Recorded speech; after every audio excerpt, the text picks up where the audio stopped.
I am the tofu golem. Please enjoy the video. You start by stabilizing the watch face down on a soft mat so it won't slide. Using the forked end of the spring bar tool, press the flange of the spring bar inward. This compresses the bar so it clears the lug hole. Once the bar moves, tilt the strap slightly up to free one end, then gently pull the strap away.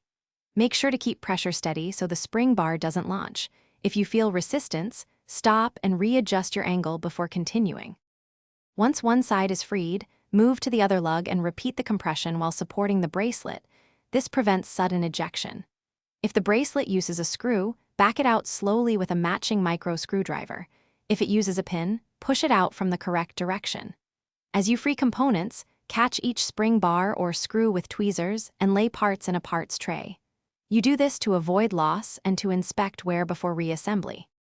After both sides are detached, separate the strap completely and inspect every component for wear. Replace any bent spring bars with identical size to maintain fit.